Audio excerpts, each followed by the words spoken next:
And you're welcome back from our two reports with Rukayyah there and, of course, Jamil.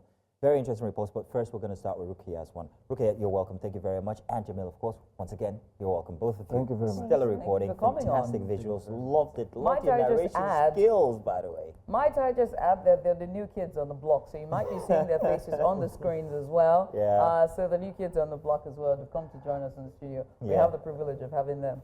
First of all, let's begin with what exactly the government's intention was with the goat rearing scheme. It sounds noble, it sounds novel, it sounds great, it sounds like a good idea. But what went wrong? Okay. First of all, the government said its intention is to empower people. Its intention is to bring people out of poverty. In the government's words. But I think the government got it all wrong. As you know, in Katsina, we are dealing with all this insecurity and banditry stuff, and so most of the people in Katsina State, they can hardly feed now. Not all, but some. Or let me say, most. So they can hardly feed. And the people that are struggling to feed themselves, and you added another responsibility of giving them 4 goats with only 1 bag of feed, and that bag is going to last them for at least 3 weeks to 1 month. So how do you then expect them to continue feeding those goats? And if you give a hungry man 4 goats, if I am that hungry man, I'll definitely eat those goats. Yes, and that is what happened. That was what happened when we went to some of the villages, because there's this lady, Nana Fatima, she already slaughtered hers. Wow. Yes, but a smart woman. Yes. I wanted to wait maybe for her to fry the goods so I can, Also a bad girl. You see what I mean? Smart woman. Yes, I said from before, it sounded like a good idea, but perhaps maybe there wasn't much research done from before to test the people and see exactly what they absolutely needed. But what would they have done, or what could the government have done to actually empower the women if goats are not a good idea? Say skills acquisition.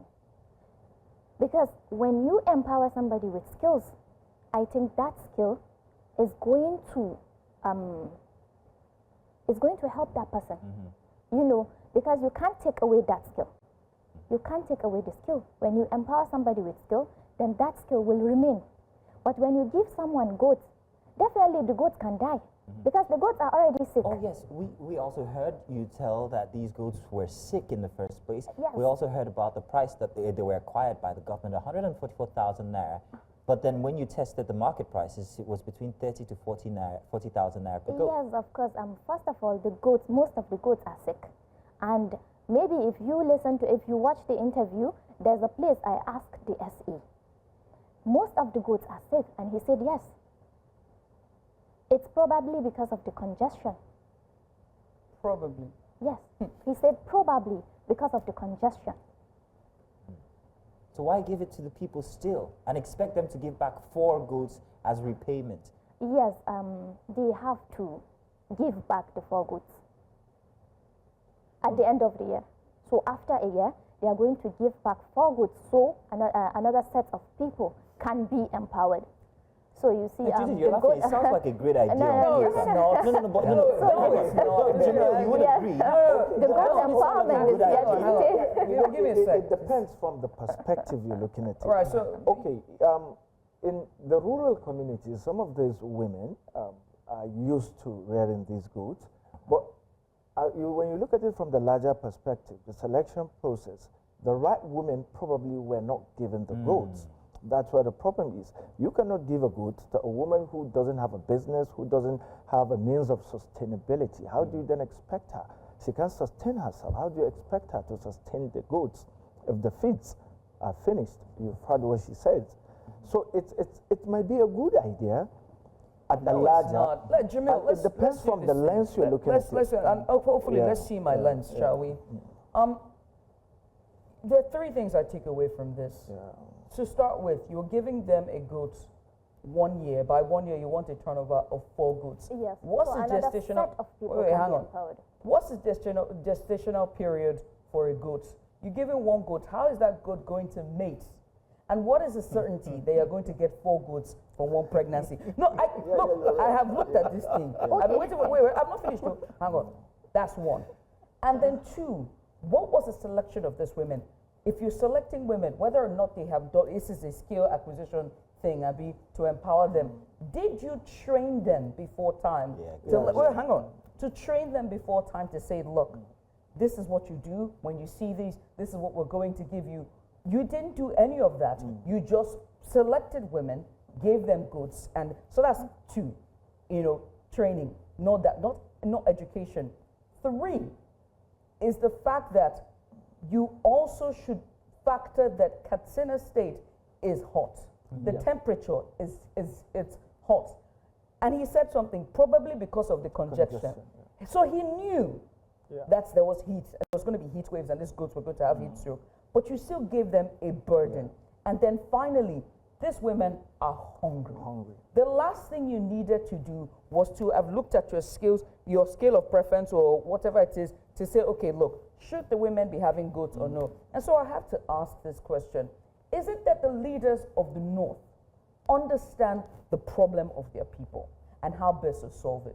Because every single time I hear skills acquisition for the people of the North or the women of the North, it's always something that never comes to fruition. It's something that ends up being a chain or a burden. Whether it's a I think you're preaching to the choir here. I think they should, exactly. Let's hear from you guys. That's why I want to. That's the question. That's the question I'm going to. Please. We're going to go for a short break, but I'm going to ask this question: Is the North ready? Are the Northern leaders ready? And by Northern leaders, I mean the other statements: the elite, the ruling class, the religious leaders, plus the governors, the democratically elected governors.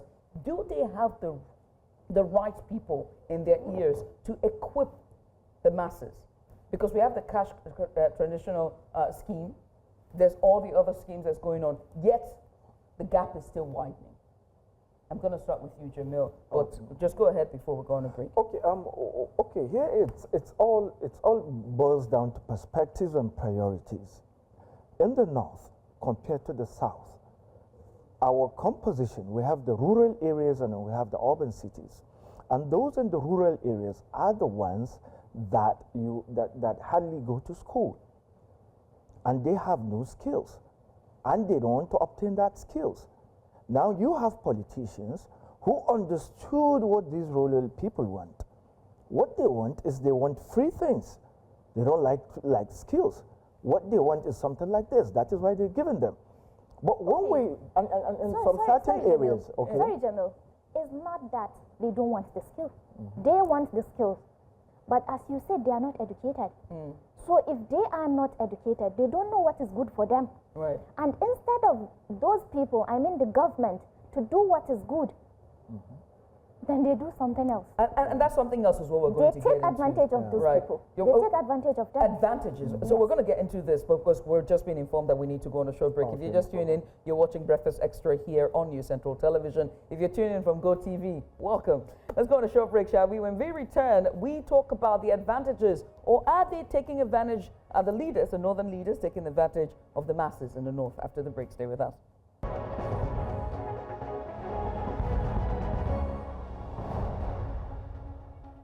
And you're welcome back. We are talking to our correspondents. They're also the new kids on the block here on Breakfast Extra. We'll be talking about 2 of their reports, which has, been very insightful. One is on insecurity in Katsina, following a 19-year-old boy who lost his father, and the second is on the scheme, which was a goat-rearing scheme, where you give a woman 5 goats to produce 4 kids. I know, it's interesting. Now, before the break, we're talking about, taking advantage of whether or not the northern leaders are taking advantage of the abject poverty, or better yet, the uneducated masses. I'm not saying everyone there is uneducated, but the uneducated ones in the northern society. But before we continue that conversation, your report, Jamil, was on insecurity, particularly in Katsina State. And you went into the zone and told the story of this 19-year-old boy. Just very briefly, summarize for us, for those who's just joining us, and also the dire situation of insecurity. Okay, in brief, insecurity in Northwest is not a new thing. And when you look at it from Katsina perspective also, we have local governments who are flashpoint areas.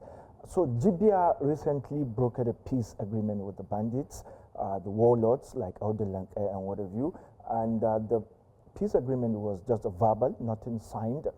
So we felt, okay, let's go there and investigate the story, what happened, and you know, so when we went there, we knew the the destruction, displacement, and what have you. So there is this particular community called Kwarare. It's along, as you're going to Jibia, it's along the way. We were coming, the quantum of destruction in the village, you know, is something that attracts. We went in and we were shocked to see a young boy of 19, Lawal, who his father was killed in his presence. You know, he was shot by a bandit leader and, you know, the entire community deserted. So he chose to stay back and defend his community. And the entire story of what happened to was like, okay, the bandit leader has informants in the village. And the people there got to know about the informants, they tipped the security agents and they killed him. So the warlord decided to unleash terror on them, so they had to leave. So this is just what the story is all about. And there is a longer version of the documentary, which we're currently working on the entire peace agreement, because that community is just a single community out of the hundreds of communities who are worst in terms of destruction and in terms of displacement and what have you. So this is just a glimpse of, you know, just an atom of the insecurity in Katsina State. Right. And these towns, these communities, are they on the porous part of the border towns that share between Niger, or is it Chad? Okay, let me tell you, the geography is that Katsina shares border with Niger Republic, Zamfara, and Sokoto, and all other these states shares borders. And we have this rural forest that extend from Kaduna, Katsina to Zamfara. So it's easier for bandits to move around these areas. And Jibia is strategically with Niger, the borders. It shares international market and point of view. So it's easier for them and the bandits to operate, go to Niger, kidnap people, and come back. Even after the peace agreement, there were operations that happened, and the bandits thought they were outside Jibia Nigerian territory, not knowing that they were still within the Jibia territory. And mark you, the peace agreement is within Jibia territory. Is a local community arrangement, not a government, state government. It's the communities. Can you define that peace agreement? Because we heard very worrying. Okay, the peace agreement. The agreements were like in 6, but one is that they must release all kidnapped Jibia victims. Okay. 1. 2, they must not ride with their motorcycles, with their guns, or what have you. They can have access to markets and what have you. And also, they must not attack any community within Jibia territory. Pause now. Are you saying that they are reintegrated into society? Sort of. So there are no consequences for their past crimes? Yes, the consequences, yeah. You know, it's something like what happened basically in Rwanda. You know, okay, we came, we buried the differences, we buried the grievances and all that. Because a few days after the peace agreement, the next market day, you know, there were a lot of chaos in the markets because a bandit brought stolen cattle into markets, and owners now are identifying their cattle. So the market leaders have to intervene, and they will tell you, okay, they will pacify, okay, just leave it and let it go.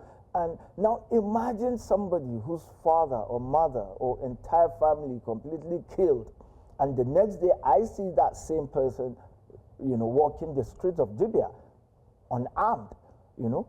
So there is this anger, you know, but they have to bury it, because those who sat with the bandit face to face, they told us that the weapons they see, you know, 9-year-old, 13-year-old carrying AK-47, you know, he doesn't have the energy to carry an AK-47. So the weapons they see, had it been the bandit decided to attack, even the military that escorted them, the security cannot defend them. And that is the problem. Thank you. That's the problem indeed. So, because we're out of time, security. This is a porous town on the borders of Niger and Nigeria, close to the forest that stretches across 3 states. How bad is the security? Is it that our Nigerian security outfits or structure cannot support those towns in its Yeah, entirety? they cannot. They are No matter what. completely overwhelmed. They cannot. Rukayyah, you wanna say something? No, let me Yeah, drop off. you No, let stop me it, drop yeah. off. They cannot. That is why we clamoring for a state policing system. Only a community approach, security approach can solve this problem, because you cannot bring somebody from somewhere who doesn't know the terrain. Our geographical terrain is very tough. So it's only somebody that understood the terrain that can win the war. That is why some of the local